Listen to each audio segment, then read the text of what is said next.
Hello ma'am हौजी कोई मुंडा पाट बीस तला एक कोई पार्टी ने से हौजी जिया जिया और आंटी मैचिंग मैचिंग मैं भी मैचिंग हो जाती है अगर मैं पिंक पहनाती। मैंने हाफ प्रेस किया और लाइट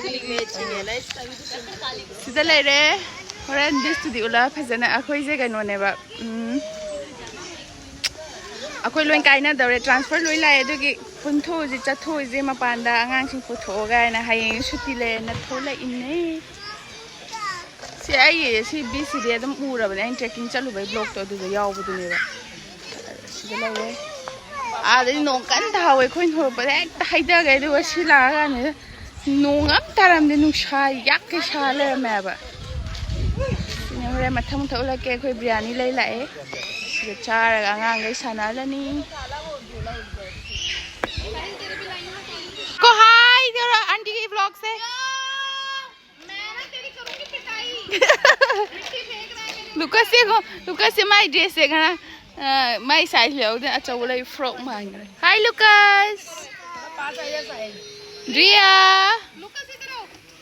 रिया लुकास हम फोटो नाम गए आंटी ना रिया रिया लुकास इधर अब ले ये रोशनी दे इधर देखो सीधा ले रे चानिंगाई थकनिंगाई मैम हाइयो कयो बिरयानी लुकास से लगी बेटा साइड लुकास इधर लुकास छिपम बिस याम फजबने सी मी दम याम लाइतो सीधा पिकनिक चाबा खोपगी माई फूल लांगनारिसी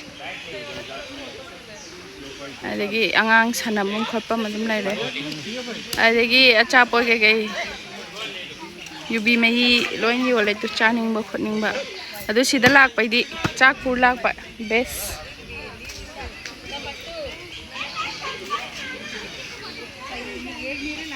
फजद्रा सोंगिना सांट्रेक सांगा चिंग ने हबा लैसे खोइन ममांगी वीडियो दा इना ट्रेकिंग तौबा यावबदो से बीच ने दु साइनौजे फन थोए तो सिददी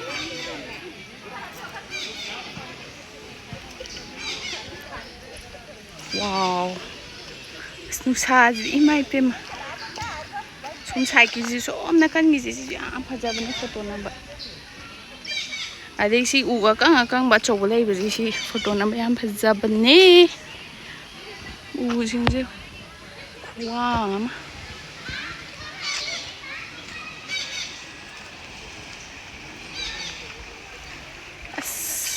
सोंगिजी याम फजबने फोटो नंबर सोंगिजी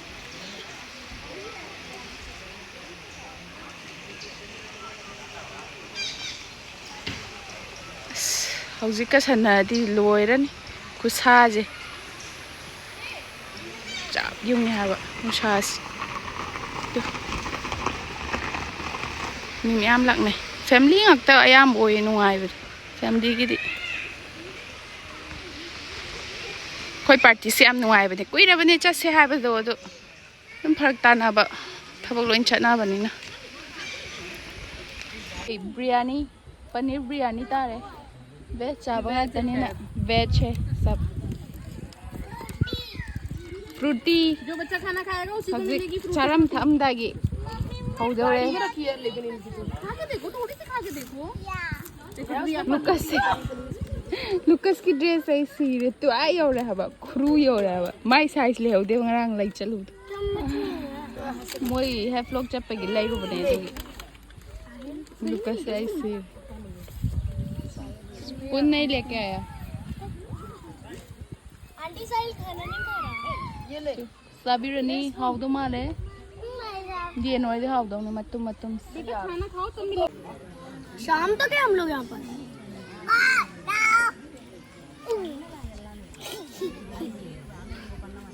पहले एक बाइट खा ले बेटा लोगों को पहले आ गया ना मुंडा पहाड़ लुकास की हो रहा है ड्रिया ये फजरे ड्रिया is best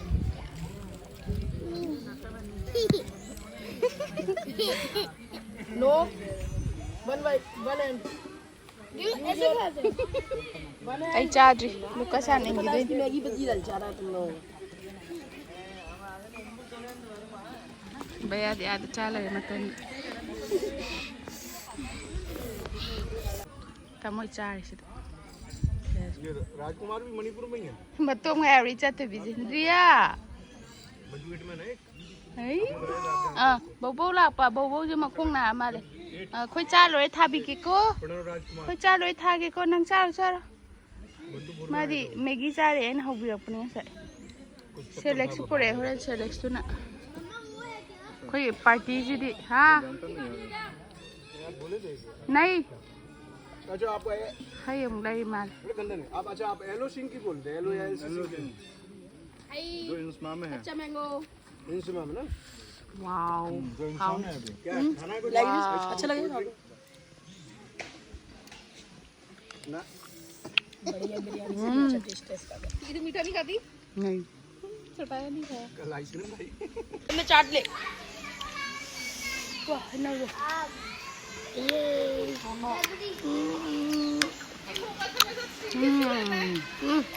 हमेशा सीरियस रहता है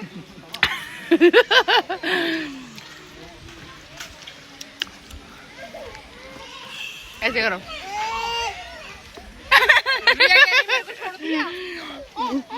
दिया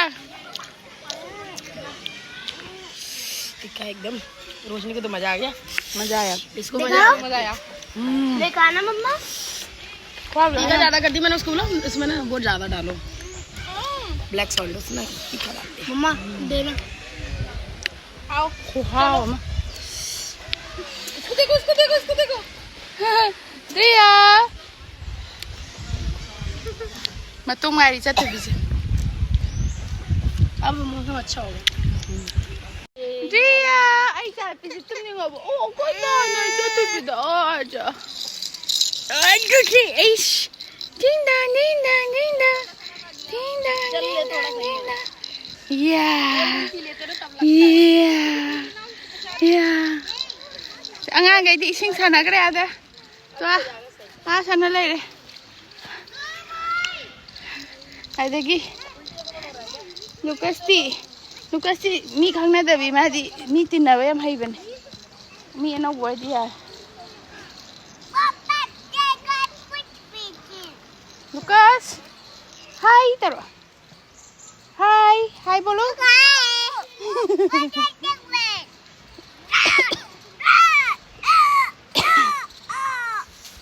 Sana. Dia nak sana ni bra. Nak mula ni dah sana orang nu dah. Tera yang kain nak kalau magar le, madi. Cheese terus eh, kadai. Yengo, cheese terus. Cheese, saya kapa acting o irang o di ipum bongga. Cheese terus cheese. Apum baziga. Apum baziga. Ada hum sih, tahu sih. Mama. As, cak na ye propok say, san sih. Cieng gak ini hey, cheese tahu lah kita. Se, mama ada, se, yengo. Hai ma, macam tu be. Brightness, yang lek kat leh me. Sedih yengo. Cakap deh, cheese tahu. Is, hai jengo. Hai apa post tahu bodi? Ayo ni henduri bene. Cheese taruh mo. Cheese taruh. Hao na. Nang sa ning baik sing kumuran nunda. Yang say nga si sang na ipopok sa humang na lupa.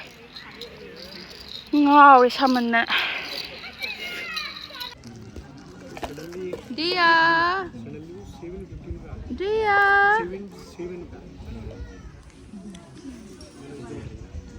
Cái này em nụng nha bạn.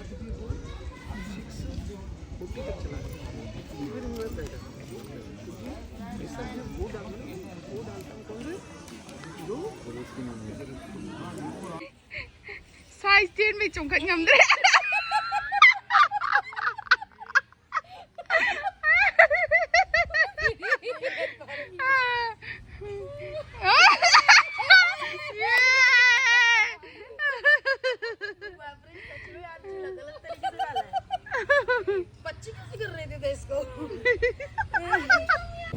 भैया जा फम ने रेखा दीजिए चलो फम चिल्लो है नहीं मैं romance romance तो है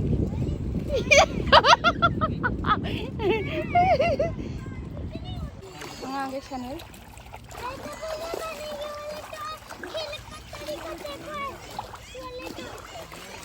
हाय हाय वार माले हाय पंता है इसके पानी पे Lucas ti nupi mas hanamina le mina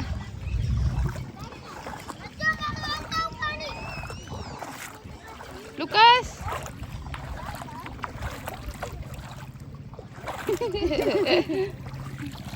ngai bra machat thoi ba ha machat thoi ba ngai bra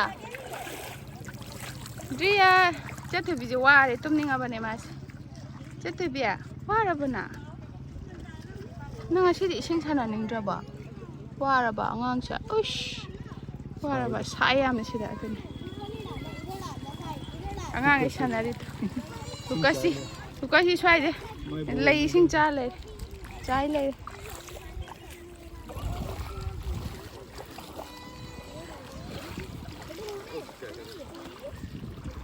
Lucas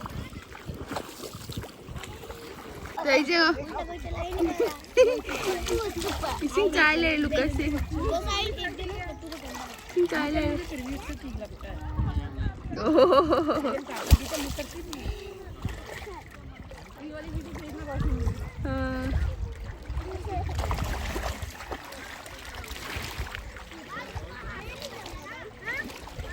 Ai hꯧꯖꯤꯛꯁꯦ ꯌꯥꯝ ꯊꯥꯖꯗꯕ ꯃꯤ ꯊꯦꯡꯅꯩꯕꯀꯣ ꯀꯨꯏꯔꯕꯅꯦ ꯑꯩꯈꯣꯏꯅꯤ ꯎꯅꯁꯦ ꯍꯥꯏꯁꯦ ꯑꯗꯣ ꯉꯁꯤ ꯕꯤꯆꯇ ꯂꯥꯛꯄꯁꯤꯗ ꯀꯩꯝ ꯍꯥꯏꯅꯗꯦ ꯑꯗꯨꯒ ꯁꯤ ꯊꯦꯡꯅꯔꯦ ꯃꯥꯁꯦ ꯁꯤꯗ ꯀꯩꯅꯣ ꯂꯥꯛꯄꯅꯦꯕ ꯇ꯭ꯔꯥꯟꯁꯐꯔ ꯑꯦꯌꯔꯄꯣꯔꯠꯇ ꯊꯕꯛ ꯇꯧꯕꯅꯦꯕ ꯃꯅꯤꯄꯨꯔꯗ ꯊꯦꯡꯅꯈ꯭ꯔꯦꯀꯣ ꯑꯗꯨꯒ ꯃꯥ ꯂꯥꯛꯑꯦꯅ ꯏꯃꯥꯟꯅꯕꯤ ꯑꯃ ꯍꯥꯏꯔꯛꯄ ꯑꯗꯨꯒ ꯊꯦꯡꯅꯁꯤ ꯁꯨꯡꯊꯦꯡ ꯐꯪꯗꯕ ꯑꯗꯨꯒ ꯕꯤꯆꯇ ꯀꯩꯝ ꯄ꯭ꯂꯥꯟ ꯇꯧꯗꯕꯤ ꯊꯦꯡꯅꯔꯦ ꯑꯗꯒꯤ ꯃꯣꯏ ꯃꯤ ꯌꯥꯝꯃꯦ ꯒ꯭ꯔꯨꯞ ꯁꯣꯝꯗ ꯂꯣꯏ ꯂꯩꯈ꯭ꯔꯦ ꯑꯩꯅ ꯉꯁꯥꯏꯗꯤ ꯍꯥꯏꯕꯅꯦꯕ ꯂꯥꯛꯄꯒ ꯑꯩꯈꯣꯏ ꯃꯤ ꯃꯥꯟꯕ ꯌꯥꯝ ꯂꯥꯛꯑꯦ ꯃꯅꯤꯄꯨꯔꯗꯩꯗꯤ ꯃꯥꯜꯂꯤ ꯑꯗꯨꯏꯁꯨ ꯑꯩꯈꯣꯏ ꯃꯅꯤꯄꯨꯔꯗꯩ ꯅꯠꯇꯕꯗꯣ ꯁꯤ ꯅꯤꯀꯣꯕꯔꯤꯁꯦ ꯍꯥꯏꯐꯦꯠ ꯂꯣꯏ ꯃꯥꯜꯂꯤꯗꯅ ꯑꯗꯨꯏꯁꯨ ꯊꯦꯡꯅꯔꯦ ꯏꯆꯥ ꯊꯕꯛ ꯈꯨꯐꯁꯦ ꯁꯤ ꯄꯨꯔꯛꯑꯒ ꯁꯤꯗ ꯍꯩꯖꯤꯟ ꯁꯥꯟꯅꯩꯁꯤ ꯑꯗꯨꯝ ꯀꯪꯈꯤꯕꯗꯣ ꯑꯗꯨꯝ ꯆꯨꯞꯁꯤꯟꯈꯤꯕꯗꯣ ꯑꯗꯨꯝ ꯍꯩ ꯂꯩꯌꯦꯕ ꯋꯥꯗꯕ ꯈꯪꯗꯦ ꯃꯣꯏꯗꯣ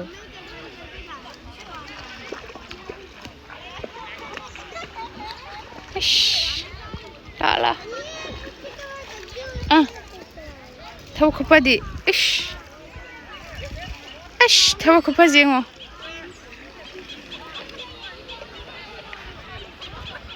ꯄꯦꯟꯗ꯭ꯔꯤꯕ ꯈꯪꯗꯤꯌꯦ ꯑꯉꯥꯡꯁꯤꯡꯁꯦ ꯃꯣꯏ ꯎꯕꯗ ꯑꯩꯅ ꯌꯥꯝ ꯋꯥꯔꯦ